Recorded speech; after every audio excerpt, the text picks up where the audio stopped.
Okay, can I share my PowerPoint? No, just a minute. We will do that in a bit. Assalamu Okay. alaikum and a very good evening to everyone who has joined us from the Middle East region and a good day to our guests from other parts of the world. Thank you for joining us for our 10th online session of International Coaching Week hosted by ICF Oman. I am Coach Anjana Lumba, Education and Programming Chair of ICF Oman. Please note that this session is being recorded for members who have not been able to attend. A quick note on housekeeping. Please keep your mic muted during the session. Post your questions on the chat so that the coach can answer them later. And by attending this session till the end, you will receive one RDCCE certificate within 2 weeks. At the end of the session, we will also request you to please fill the feedback form.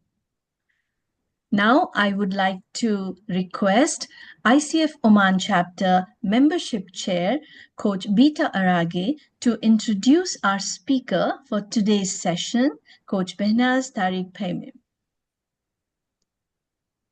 سلام دوستان مرسی thank you آجانا سلام دوستان خیلی خوش اومدین قبل از هر چیزی هفته ICF مبارک باشه همینطور تولد 30 سالگی ICF و 10مین سالگرد تأسیس چپتر عمان من همونطور که آجانا گفت بیتا عراقی هستم کوچ تایید صلاحیت شده ICF و همینطور دکتر روانشناس میخوام که سخنران امروزمون رو بهتون معرفی کنم بانو بهناز طریقت پیما کوچ تایید صلاحیت شده در سطح PCC همینطور منتور کوچ و مدرس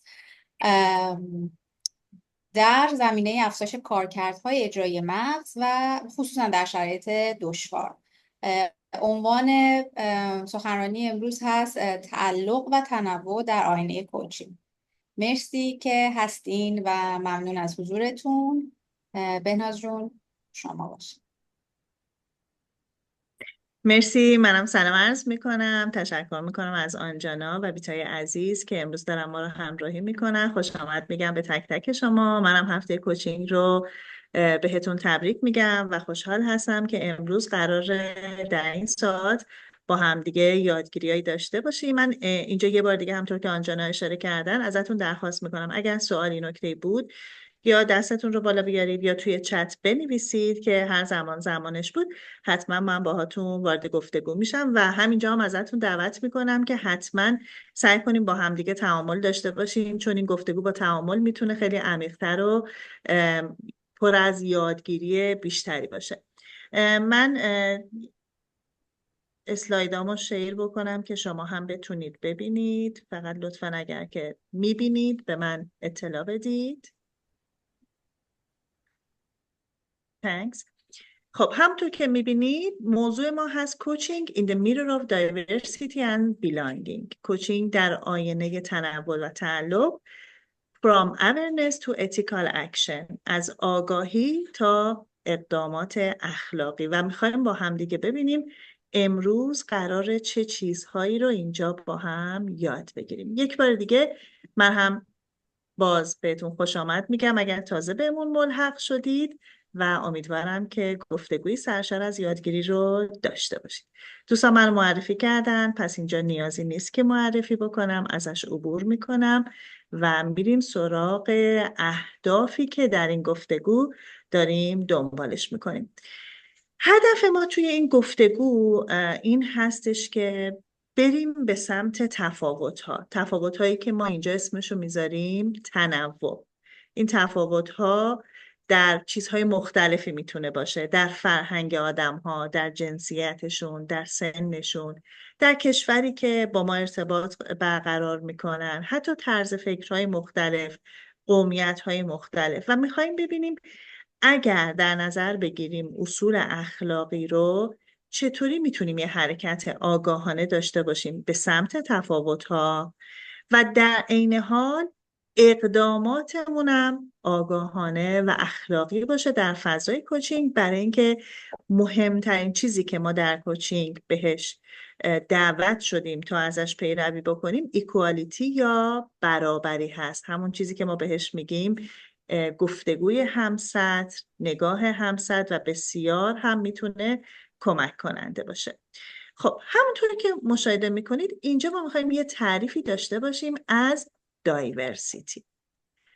دایورسیتی به زبان خیلی ساده یعنی تفاوت‌ها در نژاد، جنسیت، باور، زبان، سبک تفکر، تجربه زندگی و هر آن چیزی که ما رو منحصر به فرد میکنه. همزمان کسانی که مراجعین ما هم هستند دقیقاً از این تنوع‌ها برخوردار هستند. ما با مراجعین مختلف در سنین و نژاد و جنسیت و باور و زبانها و طرز فکرهای متفاوت، حتی سطوح آگاهی متفاوت روبرو میشیم و اینجا یکی از جاهاییه که ممکنه خیلی از ماها رو مخصوصا وقتی ابتدای کارمون هستیم به شدت به چالش بکشه برای اینکه بتونیم اون ایکوالیتی یا برابری رو توی نگاهمون، توی گفتگومون، توی رفتارمون داشته باشیم. کنار دایورسیتی ما لازم این تعلق رو هم با همدیگه معناش رو درک بکنیم. بیلانگینگ. تعلق یعنی جایی، فضایی، موقعیتی که میتونی خودت باشی ولی همچنان احساس امنیت و پذیرش رو داشته باشی. اگر یادتون باشه ما یکی از مهمترین صلاحیت هایی که توی در واقع دروسمون با همدیگه یاد گرفتیم و پیاده سازیش میکنیم ایجاد اعتماده، حفظ اعتماد در جلسه است. خیلی از مراجعین ما یکی از مهمترین دلایلی که جلساتشون رو با ما ادامه میدن اونجاییه که احساس تعلق رو تجربه میکنن، اونجاییه که با شما احساس امنیت میکنن، میتونن خودشون باشن و در مورد چیزهایی با شما صحبت میکنن که شاید اصلا جای دیگه در موردش با کسی صحبت نکردن. خود ما هم در نقش کوچ جایی که میریم و در صندلی کوچی میشینیم لازم هست که بتونیم این خودمون بودن رو و همزمان احساس امنیت و پذیرش داشتن رو تجربه بکنیم. اینجا میخوام ازتون سوال بکنم، تجربه های شما رو بشنوم. آیا مثالی دارید واضح از این تنوع و تعلقی که تا الان ما تعریفش رو ارائه دادیم که بگه به چالش خوردید یا خیلی خوب از پسش بر اومدید؟ من خودم هم حتما مثال هایی میزنم برای کامل شدنش. خیلی خوشحال میشم که دستاتون رو بالا بیارید، وارد گفتگو بشید.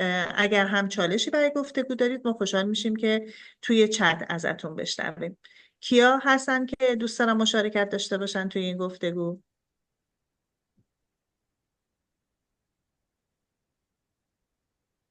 یه علائم حیاتی نشون بدید من ببینم اینجا کسی هست که دلش بخواد گفتگو بکنه. خب سکوت اختیار کردید هنوز. اگه دستی بالا هست لطفاً به من بگید، من چون نمیبینم. هر کس که در واقع میبینه آیکونشو نداره دستشو بالا کنه. ستاره دستش بالاست، از ستاره بشنویم ببینیم ستاره نظرش چیه و بعد میریم سراغ الهه جان. دوستان ممنون میشم که میوت کنید خودتونو وقتی که وصل میشین که ما بتونیم صدای دوستان دیگر که صحبت میکنن داشته باشیم. ستاره ازت بشنویم. خب منو دارین بهناز جون؟ بله بله عالی.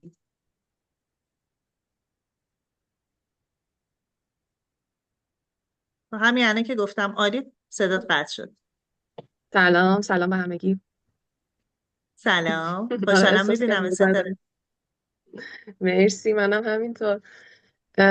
برای اون عدم تعلقه من اینو زمانی حس کردم که از معماری اومدم کوچینگ، یعنی اونجا حس میکردم که اونقدر اون تعلقه وجود نداره. و تجربت توی درون چه شکلی بود ستاره؟ چی حس میکردی؟ چی فکر میکردی؟ انگار یه گپی بود که من هرچی تلاش میکردم پر نمیشد و نمیفهمیدم هم چرا، چون حالا خلاقیت معماری رو دوست داشتم مثل کوچینگ، اون قسمتش اوکی بود، ولی یه گپ دیگه ای بود که از اون نوع کاره، نوع بودن آدما که من دوستش نداشتم. مهم. و وقتی وارد کوچینگ شدی چه تغییری توش اتفاق افتاد؟ اه،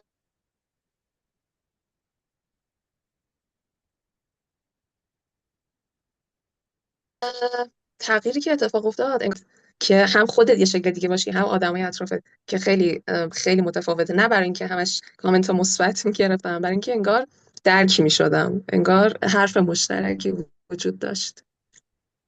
مهم. و این به چه احساسی رو میداد، این درک مشترک، زبان مشترک؟ خیلی احساس خوبی، انگار که تازه زنده شدی، انگار یه تایمی مهم. حس می‌کردم که اون حالت قبلی، انگار حتی اعتماد به نفس و عزت نفسم یه. مهم. مهم. من میدونم ستاره شما خودت هم کوچ هستی. الان در نقش کوچ خودت انگار زنده چطور نبودم عمل باش. میکنی؟ آره، الان که تو خودت کوچ هستی، یه کوچ حرفه‌ای هم هستی، چطوری این دسترسی رو برای مراجعینت ایجاد میکنی، مراجعین متنوع که بتونن اون احساس تعلق خاطر رو داشته باشن توی جلسات با تو؟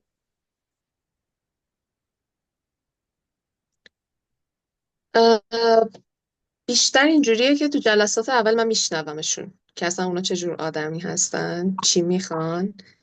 قبل از جلسه که خب جلسه صفری وجود داره و معمولا آدمایی میان که خب این تعلقه رو تا حدودی داشتن که اومدن، یا دغدغه‌ای داشتن که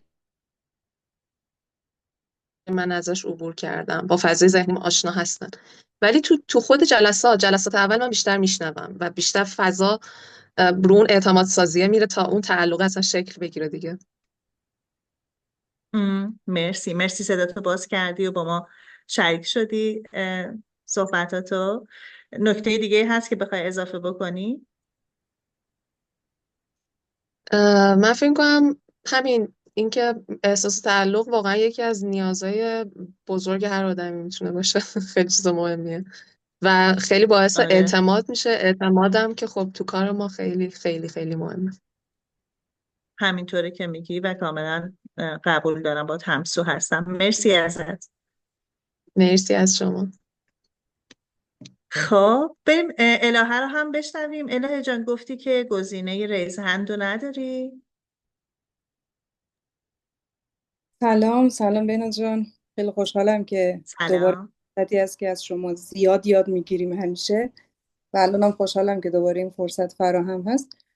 من فقط یه نکته میخوام بگم که بحث تعلق این شکلیه که وقتی که، چون الان خودم این شرایط رو دارم تجربه میکنم، جایی زیست میکنی و جایی مخصوصا کار میکنی که احساس تعلق خاطر بهش نداری، یه حس خیلی عمیق و سختی رو تجربه میکنی. و وقتی که با یه مسیر دیگه آشنا میشی که نسبت بهش خیلی احساس تعلق خاطر داری، که برای من کوچینگ بوده، انگار توی دوراهی خیلی عمیقی گیر میفتی. اونجا اون تعلق خاطره نیست، اما یه سابقه، یک تجربه، یک شاید نیاز زیستی وجود داره که همچنان دست و پاتو گیر میندازه، بندت میکنه. از این ور حالا یه شعری هم مولانا داره، یادم رفته، ولی مفهومش این بود که یه جای دل میکشوندت ولی پات گیره. یه چیزی بینابین اینه، انگار پاها گیره ولی دلت یه جای دیگه است. خب من امروز بعد یه هفته برگشتم سر کارم و دیدم چقدر مال اونجا نیستم، و این امروز خیلی برای من پررنگ تر از همیشه بود. و فقط خواستم بگم که این احساس تعلق خاطره میتونه تو وجود ما قوقا کنه، و وقتی این قوقا را بیفته ما هم در دنیا یک قوقایی رو راه میندازیم که قطعا اون نوا و سازش فقط مال خودمونه و نمیتونه دست کس دیگه ای باشه. پس خیلی موضوع جذابی رو انتخاب کردی بهناز جون، مثل همیشه بی‌نظیری در انتخاب موضوعات و پرداختن به موضوعها. و من تو جلسات کوچینگ، چون میدونم که سفر از یک تعلق به یک تعلق دیگه خیلی سخته، به عبارتی دل کندن از یک تعلق و ساختن یک تعلق جدید خیلی درد داره و خیلی باید عمیق بشه، فکر میکنم بیشتر چیزی که در نقش یک کوچ میتونم به مراجعم بدم احساس همدلی و همراهیه. چون بعضی مواقع ما فقط نیاز داریم که بدونیم کسی هست، در بین راه دستمون رو میگیره، یه دستی به شونمون میزنه، یه نوازشی میکنه، گاهی گداری بهمون میگه مراقب باش، حواستو جمع کن. من فکر میکنم که توی نقش کوچ این پررنگترین کاریه که میتونم براشون انجام بدم. مرسی از فرصتی که به من دادی. مرسی که با ما شریک شدی، هم احساسات تو هم تجربیات تو، و متاسفم که حالا این احساس ناخوشایند رو بعد از برگشت داری تجربه میکنی. الهه، الان که تو داری این گپ رو میبینی، دل یه جا میبره تو رو، پا یه جا میبره، خودت داری چطوری باهاش مواجه میشی؟ چیکار میکنی اینجا؟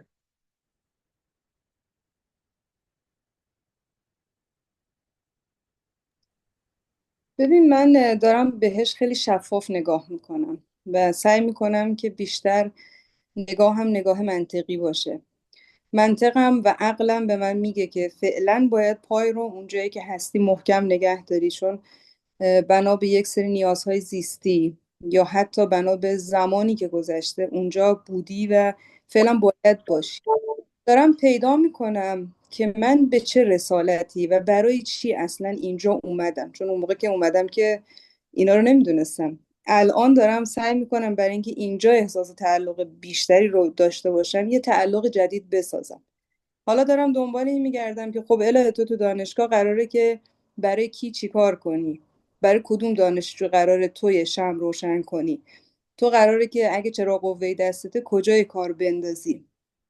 و در مجموع دارم تلاش میکنم رسالتم رو جایی پیاده کنم که شاید به نوعی بهش احساس تعلق خاطر ندارم، ولی پاهام استوار اونجاست. 21 ساله که اونجا ایستادم. منطقم اینو بهم میگه و دارم خب تلاشم. گفت دوربین رو روشن کن. مم. مرسی مرسی. میکروفونت بسته شد انگار. آها، الان صدامو دارین؟ آره آره، نمیدونم از کجا صدامو نداشتین. به همین چند لحظه آخر بود، یعنی آه، مکس که کردی این آره، اتفاق گفتم دارم افتاد. تلاشمو میکنم که در جایی که بهش تعلق ندارم تعلق جدید بسازم بنا به رسالتم، یعنی بیام رسالتم رو اونجا پیاده کنم و امیدوارم که اتفاقات خوبی در این چند ساله آخر بیفته. تحسینت میکنم، میبینم که داری از مهمترین ابزار کوچینگ که سوالات قدرتمند هست اینجا استفاده میکنی برای اینکه راه خودتو پیدا کنی یا خلقش بکنی، و این به نظرم یه دست مریزاد داره. مرسی ازت که مشارکت کردی با همون.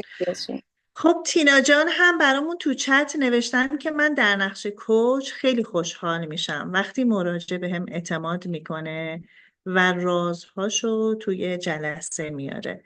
کاملا احساس خوشایندیه. هممون فکر میکنم در نقش کوچ یا حتی مراجع اینو تجربه کردیم که چقدر این اعتماد سرمایه بزرگیه و چقدر اون احساس تعلق رو هی عمیق و عمیق‌تر میکنه و به همون دسترسی های زیادی میده. مرسی ازت تینا جان که مشارکت میکنی. سلام به همه دوستانی که تازه به ما ملحق شدن و دارن همراهیمون میکنن. خب بریم سراغ ادامه ماجرا. من میخوام ازتون اینجا دعوت بکنم از موقعیت هایی که مثل الهه یا مثل ستاره که با ما به اشتراک گذاشتن نکاتی رو بیارید که چه زمانی در یک فضا یا رابطه احساس تعلق رو نداشتید، اون احساس امنیت، خودتون بودن، پذیرش خود، و از همه مهمتر چرا این احساس رو نداشتید. حلقه مفقوده در اون موقعیت، در اون فضا، بین اون رابطه‌ای که تجربه می‌کردین چی بود که بهتون فرصت این رو نمیداد که این احساس شکل بگیره یا به شکل مطلوبتون بتونید مشاهدش بکنید. دوستان اگر که گزینه ریز هند براتون فعال نیست، احتمالا یا تو اون 3 نقطه است اگر با گوشی وصل شدین یا سیستم، بزنید مور یا توی اون شکلک هاست که میتونید ببینیدش. فرید جان سلام، دستت بالاست و خوشحال میشم ازت بشنوم. سلام بهناز جان، خدا قوت. سلام به همه. ببخشید من یه کمی چشمام آلرژی فصلی پیدا کرده، قرمز و متورم شده، برای همین تصویرم باز نکردم. عزیزم متاسفم. اینجاش سلامت باشی. خدمت درز بکنم که من در مقابل این سوال میتونم اولین چیزی که به ذهنم میاد موقعیت هایی باشه که احساس کنم دارم قضاوت میشم. اونجا معمولا جاییه که احساس تعلق نمی کنم. اگر احساس تعلق رو اینجوری معنی بکنیم که جایی که میتونم خودم باشم، انقدر احساس امنیت دارم که خودم و ارزشام و باورهام و افکارم و احساسات و هیجاناتم و شفاف بیان بکنم، جایی که اینها مورد قضاوت قرار میگیره، حالا یا به صورت مستقیم یا به صورت غیر مستقیم، اونجا جاییه که من احساس تعلقم میاد پایین. مرسی بهش اشاره کردی، خیلی موضوع مهمیه و فکر میکنم بیشتر ما این تجربه رو داشتیم که یه جایی یه قضاوتی شدیم که منصفانه نبوده یا شناخت عمیقی توش نبوده و این احساس رو در ما تقویت کرده که انگار من نمیتونم با این نگاه اینجا خودم رو نشون بدم، انگار خود واقعی من اینجا پذیرفته نیستم. حالا بهش اشاره میکنم که خود ما در نقش کوچ چطور میتونیم مراقبت بکنیم که این قضاوت به صورت ناخودآگاه اتفاق نیفته، چون معمولا خودآگاه که ما رو به این سمت نمیبره مگر دانش و اطلاعاتمون در مورد این شیوه حضور کافی نباشه که واردش بشیم. مرسی فرید جان و امیدوارم که چشمات زودتر بهتر بشه. من همزمان میبینم که بچه ها دارن توی چت هم اشاره میکنن. الان برمیگردم زهرا جان به شما. تینا نوشته فکر میکنم بر من اینطوریه که وقتی بازخورد نمیگیرم و قضاوت میشم توی رابطه، یواش یواش تعلق خاطرم رو از دست میدم. انگار ما داریم یک تغییر میبینیم اینجا توی نوع بودن یا بیینگ فرد. یعنی من فضا برام کم کم جوری میشه که اون چیزی که داشتم رو انگار دارم از دستش میدم یا میزانش کمتر میشه. ستاره هم به چیزی که فریده جان اشاره کردن دارن اشاره میکنن. زهرای عزیز عادلی گفتن من معمولا تو این شرایط اول از خودم میپرسم درس این داستان چیه برام و باید چیا ازش یاد بگیرم. تو همین جمله میشنویم که زهرا انگار یکی از نقاط قوتش یادگیرنده بودنه و سعی میکنه با مشاهده کردن اون چیزی که اونجا دریافت میکنه رو درسش رو مشاهده بکنه و به چشمه تضاد بهش نگاه میکنه. پوپک نوشته وقتی جایی قرار میگیرم که افراد با هم همسو نیستن و مسیر فکریشون خیلی با من فرق میکنه، حس تعلقم میاد پایین. اینم یکی از موقعیتاییه که خیلی از ماها احساس خوشایندی توش تجربه نمی کنیم و اتفاقا ما رو میبره به این سمت که این احساس تعلقمون رو کم بکنه و انتخاب ما رو برای حضور داشتن در اون فضا تغییر بده، به شکل دیگه ای باهاش مواجه بشیم.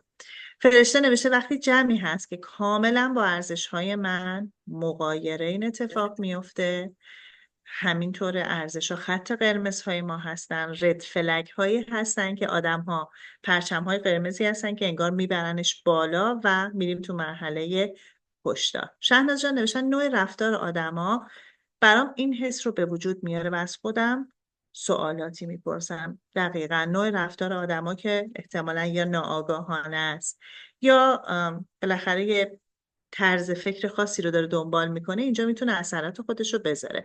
ستاره جان گفتن لایف استایل آدم ها، ارزش ها، هدف هاشون همه میتونن کمک کنن تعلق داشته باشیم یا نداشته باشیم. کاملا درسته و اینم یکی از مواردی که ما داریم باش دست و پنجه نرم میکنیم. زهرای عزیز رو بشنویم. رضوان جان شما هم دستت بالا بود، مطمئن نیستم که همچنان میخواد بالا باشه یا نه. اگر که قرار بود ببری بالا حتما به هم بگو. بریم از زهرا و بعد از رضوان عزیز بشنویم. زهرا جان میشنویمت. مرسی، ممنون. سلام به همگی. سلام بهناز جان. سلام. امیدوارم که حالا الان وقت اینجا و میبینم که اتمسفری که اینجا هست، فضایی که اینجا هست خیلی همسو هست با به قول ستاره جون لایف استایل من، ورزش های من. خب من خیلی کیف میکنم، خیلی هم بهم خوش میگذره، خیلی زیاد. قبلا اگه یه فضایی بود که من احساس میکردم باهاش متفاوتم یا اون با من متفاوته، تعارضی وجود داشت و من احساس تعلق برام خیلی مهم بود اونجا، قبلا آره حس خوبی نمی گرفتم، حال خوبی رو هم تجربه نمی کردم. در حال حاضر زهرای الان اگر جایی احساس کنه که اون فضا، اون رابطه نمیتونه متعلق بهش باشه، حالا دو سویه باشه یا یه طرف قضیه باشه، مثل قبل نیست که بترسم چیزی رو دارم از دست میدم، نگران باشم که تاییدی رو نمیتونم بگیرم و حالم خیلی خوبه. یعنی تعلق به خودم خیلی خیلی بیشتر از هر چیز دیگه‌ای برام اهمیت داره. مرسی که من شنیدین.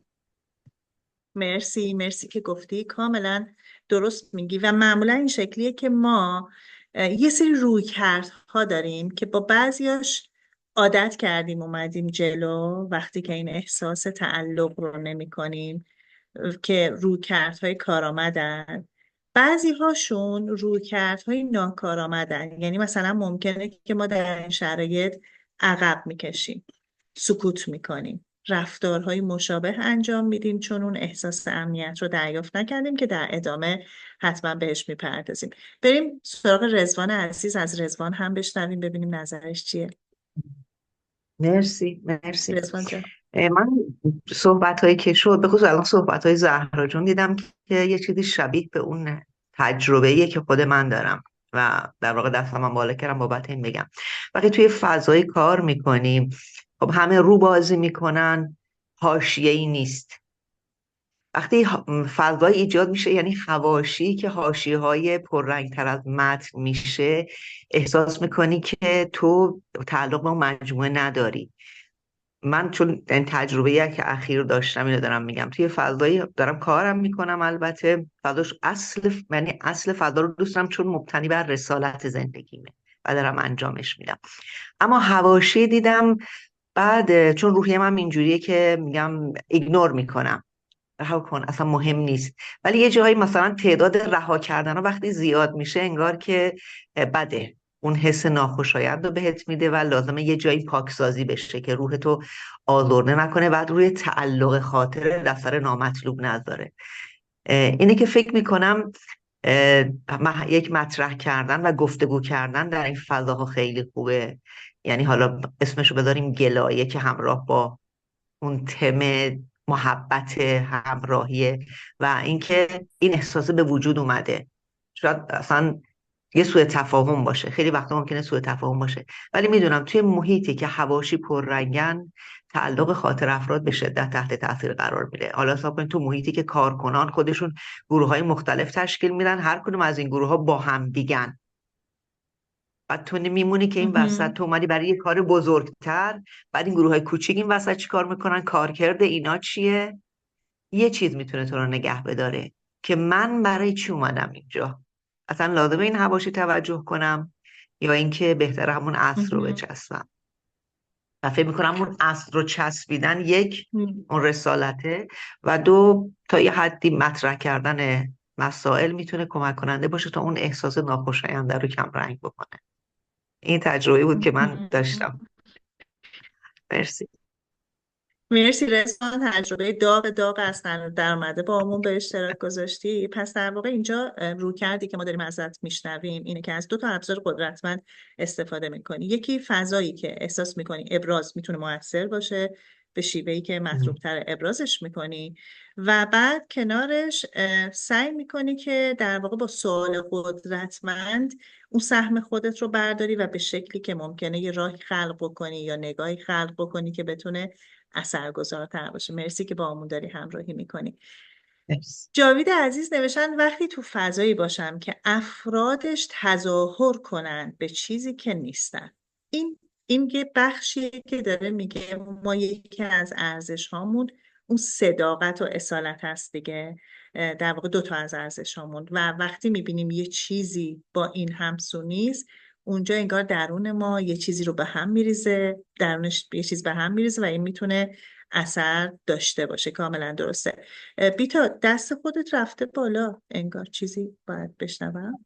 آره شیرین و هرمینا جون میخوان صحبت کنن نمیتونن، یعنی دستشون باشه الان مرسی که گفتی. خب شیرین اینجا هم برامون نوشته، ولی الان ازش خواهش میکنیم که حتما دستش هم بالا ببره، صداشو باز بکنه، هم هرمینا هم شیرین. شیرین نوشته من تجربه ترک شغلم رو دارم و البته اومدم به سمت کوچینگ و شروع اون احساس عدم تعلق از یه سوال ایجاد شد که واقعا جای من کجاست. دوست دارم تجربه‌ام رو بگم. پس الان وقتشه که ما تجربت رو بشنویم. شیرین صداتو باز کن، از خودت بهتر میتونیم بشنویم. درود به همگیتون، امیدوارم که خوب باشین. بهناز جون، من وقتی که بچه دار شدم حس کردم که اون شغلی که داشتم و خوب داشتم توش پیشرفت میکردم، خب به مدل کارمندی بود و ساعت مشخصی باید میرفتی میومدی، مسئولیت مالی خیلی سنگین و این داستان. احساس میکردم که این با اون مادری کردنی که من میخوام برای بچم داشته باشم، اون انرژی که میخوام اینجا صرف کنم با هم همخونی نداره. زمانی که در اصلا مرخصی زایمان بودم، هی سوالم این بود که من چه کاری میتونم بکنم که در اینکه کار داشته باشم ولی تایمم هم دست خودم باشه، یه جورایی که بتونم اونجایی که تعلق بیشتری دارم، یعنی به اون مادری کردنه، بیشتر به اون بپردازم. که خیلی صحبت میکردیم و پیشنهاد همسرم این بود که تو برو کتاب بنویس، تو که انقدر کتاب خوندی و حالا ذهن خلاقی داری و اینا، کلی هم ایده کتاب تو ذهنم هستن. میگفت تو بهترین کار برات اینه که بری کتاب بنویسی، منم حمایت میکنم چاپ کنی و این داستانا. ولی همچنان انگار اون مال من نبودش. همینجور که میگشتم با یه پدیده مثل کوچینگ آشنا شدم و اصلا نمیدونستم چیه. برام این سوال، یعنی همش پشت سر هم سوالهایی بود که جواباش میومد. برام این سوال ایجاد شد که اصلا این کوچینگ چیه و اصلا آدما چطور میتونن کوچ بشن. بعد رفتم کوچ گرفتم، ایشون به من گفت FCA کجاست، اومدم، یعنی یه مسیره انگار از همون سوالهای اولیه که من چه کار میتونم بکنم که هم اون سبک زندگی خودم رو داشته باشم، هم در این حال اون فعالیتی که دوست دارم رو بتونم پیگیری بکنم. و بعد جالبه که مثلا وقتی الان نگاه میکنم میبینم من زمانی که دبستانی بودم دوستام از سرویس پیاده میشدن، دوست داشتم دنبال اینا برم ببینم تو خونهشون چه شکلیه، سبک زندگیشون چیه، و انگار کوچینگ منو به اون فضا میبره که بدونم داخل درون آدم ها انگار چی میگذره و اینها. و خب طبیعتا دوباره که برگشتم سر کار دیگه واقعا احساس تعلق نمی کردم به اون کار، حالا با حواشی که پیش اومد بعدتر و اینها. و الان 2 سال اومدم بیرون و تمام دنیا با من مخالف بود که تو به عنوان کارمند رسمی مثلا دولت بخوای بیای بیرون، اصلا چه کاریه، تو برای چی رفتی فوق لیسانس خوندی فلان جا اینجا اونجا. و من گفتم آقا من کار میکنم که زندگی خوبی داشته باشم، ولی این کاره الان مزاحم زندگی من به اون سبکیه که من میخوام و من میخوام برم اون جایی که بتونم سبک خودم رو زندگی بکنم، یعنی اون منحصر به فرد بودن خودم رو داشته باشم. و با همه مخالفت اطرافیان که همچنان هم ادامه داره، همین هفته پیش 10 روز پیش رفتم استعفا دادم و خب حالا شما میدونید دیگه دارم مسیرم رو تو این کوچینگ به اون شکلی که دوست دارم پیش میبرم. و اینجا واقعا مثلا اگه یه جلسه‌ای دارم یا یه کارگاهی برگزار میکنم، با اینکه بالاخره انرژی از آدم میگیره، ولی بعدش انقدر خوشحالم که مثلا میرقصم، راه میرم و اون احساس میکنم این احساس تعلقه اینجا قشنگ خودش رو نشون میده که شما داری زحمتی رو میکشی، انرژی رو میذاری، ولی چند برابر انرژی میگیری از اون فضا. دوست داشتم حالا به اشتراک بذارم این تجربه. مرسی گوش دادید. مرسی ازت. در واقع شیرین، توی یکی از حرکت‌های جسورانه‌ای که کردی، مثل خیلی از بچه‌هایی که الان توی همین وبینار حضور دارن، از یه منطقه آشنا که تعداد زیادی شاید دوست داشتن و تشویقت میکردن و ترغیبت میکردن توش حضور داشته باشی به خاطر دلایل مختلف، تصمیم گرفتی خارج بشی و بیای سرزمین‌های جدیدتری رو کشف و فتح بکنی و الان احساستو که داری بیان میکنی کاملا مشخصه که در سرزمین جدید احساسات بهتر داره تجربه میشه و تبریک میگم به خاطر این جسارتی که داشتی و زیستش هم داری میکنی. مرسی از اینکه مشارکت کردی. علی عزیز نوشه وقتی در فضای یا جمعی هستم که با ارزش‌های من همسو نیستن و افکار مشترکی نداریم، این رو تجربه میکنم. چقدر این ببینید چقدر مشترکه بین خیلی از ماها، یعنی اغلبمون این یکی از پاسخهاییه که داریم میدیم. مشخصا هر جا ارزش من نیست، هر جا فضا همسو نیست. بریم از هرمینا و بعد از محمد عزیز که دستشون بالاست بشنویم. هرمینا جان سلام صداتو برامون باز همگی. میکنیم؟ بله سلام، چیزی که دلم خوشحالم میخواد میبینم. همچنین مرسی. چیزی که دلم میخواد بگم، برای من تغییر ناگهانی روابط و محیط خیلی احساس تعلقم رو کم میکنه. به شدت روی احساس تعلقم تاثیر میذاره و تفاوت فرهنگی هم میتونه خیلی موثر باشه، چون این رو من خودم تجربه داشتم. من از یه محیط هلندی که همه خیلی دایرکت حرف میزنن، مستقیم حرفشون رو میزنن و خیلی هم راحت حرف میزنن، اومدم و وارد یه فضایی شدم که همه توی در واقع روی صحبتاشون رو یه پرده‌ای میکشن، کادافی چشم میکنن و بعد تحویل میدن. خب اونم قشنگی و ظرافت خودش رو داره اگر به شیوه درست استفاده بشه. و این روی من خیلی تاثیر گذاشت و خیلی برای من تجربه جالبی بود که متوجه شدم که چون اولش تصمیم داشتم که وقتی احساس تعلق ندارم فرار کنم، دلم میخواست برای فرار انتخاب بکنم، ولی تصمیم گرفتم که وایسم و یکم شجاعتمو به خرج بدم، بعد ببینم که چه دستاوردی دارم. و دیدم که حتی اون جاهایی که احساس میکنی تعلق نداری، اگر پاش وایسی و مشاهده کنی میتونی تعلق ایجاد کنی. من این دسترسی رو بهم داد. در واقع به نظر من یه ذره کلمه نداشتن مطلق نیستش، چون که با بعضی از قسمتاش میشه ارتباط برقرار کرد. فقط این که باید دید بهتری داشته باشی، بتونی بهتر همه چی رو ببینی و وارد قضاوت نشی. مرسی مرسی. اینا رو که داشتی میگفتی و این کلمه داشتن یا نداشتن رو بررسی کردی، انگار این شکلیه بر بعضی از ماها. هنوز در جاهای احساس تعلق نمی کنیم و در جاهای احساس تعلق می کنیم و همین که بتونیم معنایی خلق بکنیم که اون احساس تعلق توسط خود ما به شکل متفاوت‌تر و مطلوب‌تری که با ساختارمون، با ارزشامون، با طرز فکرمون نزدیک بتونیم بسازیم، اونجا میتونیم اون اثر مطلوب رو بذاریم و تبریک میگم که تونستی این گپ رو به شکل مطلوب خودت پر بکنی. ممنون. مرسی از مشارکتت. از محمد عزیزم بشنویم. محمد جان سلام. سلام به روی ماه بهناز جان و همه عزیزانی که در جلسه حضور دارند. منم اول تجربه‌مو رو به اشتراک بگذارم، بعد نتیجه گیری رو بگم، یعنی اون سوالو به طور مشخص بدم. من بهناز جان از سن 2 سالگی دانشگاه درس دادم. یعنی اولین باری که رفتم دانشگاه درس دادم، دانشجوهای من یا همسنم بودن یا نهایت 1 سال از من مثلا کوچیک‌تر بودن. عاشق تدریس بودم، عاشق یاد دادن بودم و از اون زمان تقریبا، حالا چون رشته‌م هم مهندسی کامپیوتر بود، تقریبا تمام دروس مهندسی کامپیوتر رو درس دادم، جاهای مختلف، دانشگاه‌های مختلف.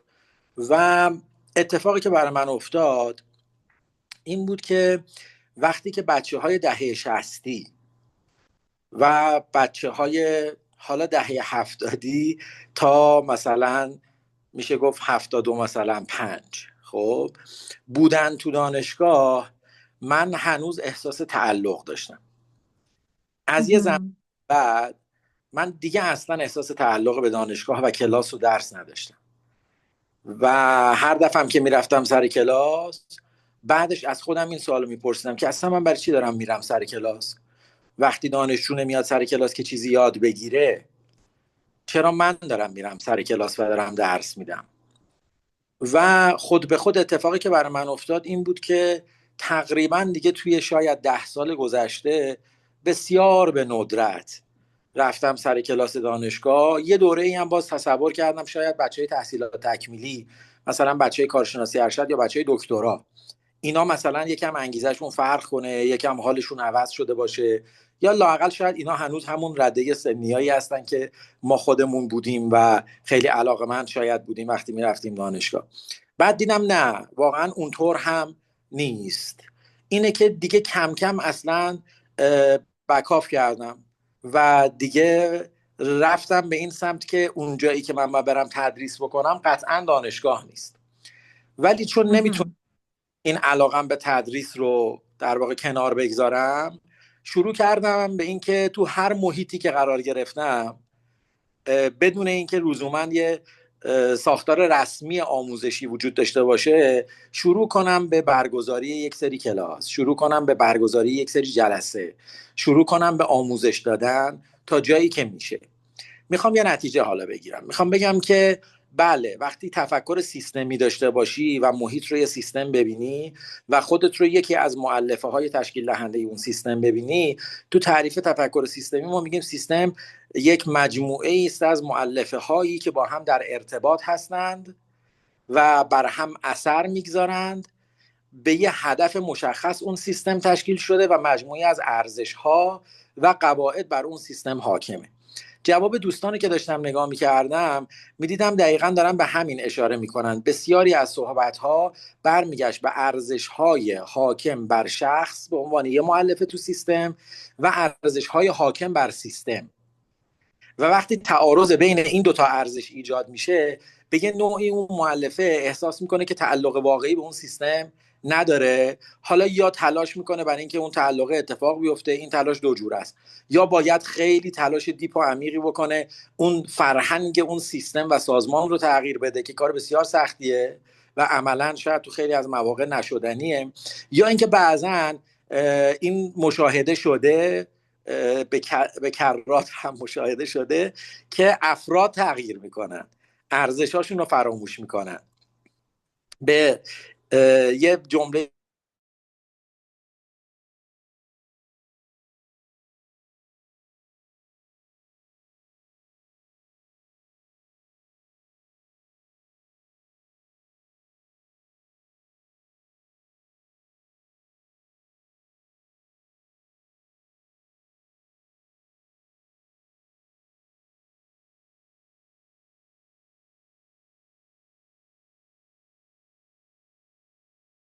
بهت میگم، چون به نظر میاد که این چالش جو بودنت در روحیه باعث شده بوده که بتونی در اون سنی که بسیار فاصله کمی داشتی با کسانی که بهشون آموزش میدادی بمونی، دووم بیاری، ادامه بدی و بعد دیگه یه جایی اون ارزشا اومدن سر صداشون در اومد که دیگه ببین یه نگاهی هم به ما بکن و یه توجهی به ما بکن، اگر که میبینی چیزی خوب پیش نمیره انگار یه چیزای دیگه ای رو باید دنبال بکنی و باز دست به آفرینش رو خلق زدی. یعنی این یکی از ویژگی های دیگه ایه که تو شما میشه مشاهدهش کرد و مرسی بابت اینکه این تجربت رو و نگاهت رو و حتی جنبندی خوبی که کردی رو با ما به اشتراک گذاشتی. خب شهناز جان نوشته برای من پیش اومده که در فضایی دوست داشتنی بودم اما به آدمی که سالها میشناختمش و حالا تغییری کرده و من تعلق به اون رابطه با اون آدم رو دیگه نداشتم. اینم خیلی پیش میاد بچه ها برامون که یه دفعه یه گپی، یه فاصله ای رو مشاهده میکنیم که باعث میشه یه چیزایی در ما یه تغییر اساسی بکنه و خیلی تصمیمات جدی بگیریم. پیتا جان دستت بالاست، فکر کنم که چیزی میخوای بهم بگی؟ آره فکر کنم کمتر 5 دقیقه وقت داریم چون که 3-4 حتما دقیقه عکس گرفتم. حتما. خب من برای اینکه جمع‌بندی بکنم بچه ها فقط میخوام به یه نکته اشاره بکنم که ما بسیار در اصول اخلاقی ICF دعوت شدیم بهش توجه بکنیم. اینکه برچسبی به خاطر تفاوت نسل‌ها در نگاه ما شکل نگیره که روی کیفیت جلسات کوچینگمون تاثیر بذاره. درسته که تفاوت‌های جنسیتی وجود داره و یه سری انتظارات اجتماعی، پس بهتره که اینها رو مشاهده بکنیم در خودمون در درجه اول به عنوان کوچ و ببینیم چه صحبتی با ما داره، چه پیامی داره به ما میده، برای اینکه ما بتونیم با در نظر گرفتن اون تنوع و تعلق ارتباط بهتری رو از جنس اعتماد بین خودمون و مراجعمون بسازیم. تفاوت زبان و بیان احساس هم اینجا نقشش رو بیان میکنه و ما تو صحبت‌های همه شما شنیدیم که یه جای ابراز مستقیم کردین، یه جای ابراز غیر مستقیم کردین، یه جای ترجیحتون سکوت بوده، اما معمولا ما انتخاب‌های کارآمدمون این شکلیه: ابراز به صورت مؤثر با مالکیت دادن به احساسمون. یعنی چی؟ یعنی ما نمیایم کسی رو در داستان گفتگومون مقصر جلوه بدیم اگر که داریم این عدم تعلق رو حس میکنیم یا تنوعی رو میبینیم که برامون چالش ایجاد میکنه. روش صحیح معمولا این شکلیه که بگیم من احساس خوشایندی در این گفتگو، در این رابطه، در این موقعیت ندارم. و این به این معنا نیست که در جای این احساس ما پذیرفته بشه و آدما 100% بگن خیلی خوب باشه پس تو این احساس نداری من الان تغییرش میدم. نه، خیلی وقتا ممکنه تغییر اتفاق نیفته، ولی مالکیت دادن به احساسمون خیلی میتونه کمک بکنه. من توصیه میکنم حتما اصول اخلاقی رو مثل اندازه‌ای که هوا برامون مهمه مرتب مرورش بکنیم، یادش بگیریم، درکش بکنیم، توجه بکنیم و سهم مسئولیت‌های خودمون رو برداریم. اینجا در واقع ما مثال‌ها رو هم از شما شنیدیم. فقط میخوام ازتون دعوت بکنم این 2 سوال رو یادداشت کنید و از خودتون بپرسید. بعد میریم که عکس دست جمعی و حسن ختام رو داشته باشیم. من از این به بعد هر کدوم از ما میخوام چطور با تفاوت‌ها مواجه بشم. ممکنه همین الان میگید همینجوری که تا الان بودم میخوام مواجه بشم، هیچی تغییر نمیکنه. ممکنه هم بگید که نه، باید برم فکر کنم و یه جور دیگه از این جمع چیزایی یاد گرفتم که تغییر ایجاد میکنه. و سوال مهمتر، کجاها باید اخلاقی تر و آگاه تر عمل بکنم. این یه سوال قدرتمنده که نیاز داره ما بریم از ابزار مشاهده به شدت استفاده بکنیم.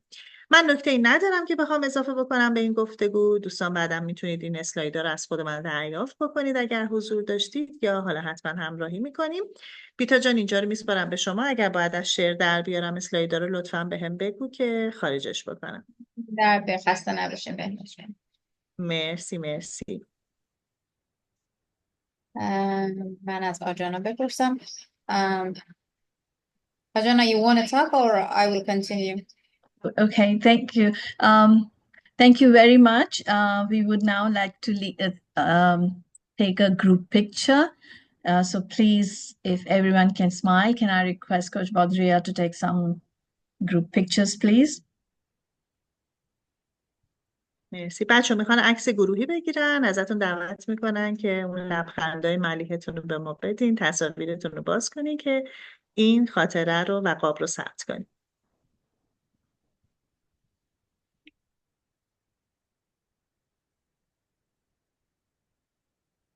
We are ready, Anjana. Yeah, it's done. Thank you. All right, thank you so much. I've pasted a link for the feedback form. Please take a minute to fill the feedback form for the session. And now I would like to request Coach Bita to please give a vote of thanks to Coach Behnaz. Thank you so much. مرسی بهناز جون، خسته نباشین. مرسی از همه عزیزانی که شرکت کردن. من مسئول عضویت در چپتر عمان هستم. اگر سوالی داشتین یا احتیاج به راهنمایی بود برای عضویت، برای اینکه همچنان با ICF باشین، در خدمتتون هستم. بازم ممنون. مرسی از همراهیتون بابت فرصتی که برامون خلق کردیم و یادگیری که ایجاد شد. Thank you so much, Anjana, for this opportunity. So much. Thank you for being here. Thanks once again. Thank you all for being here. And we hope that you support us with all the other sessions that we have conducted before and continue to conduct. Thank you. Good night. Thank you. Thank you. Bye-bye. Good night. خدا نگهدار. خدا نگهدار همگی. مرسی از حضورتون. خدا نگهدار. عالی بود. مرسی. خدا نگهدار. خدا نگهدار. بهناز جان عالی بودی مثل همیشه. خدا نگهدار. مرسی. متشکرم ازتون. عالی هستی. عالی بود. متشکرم. مرسی. ممنونم بهناز جان. متشکرم. خدا نگهدار همه. خدا نگهدار. خدا نگهدار. خدا نگهدار.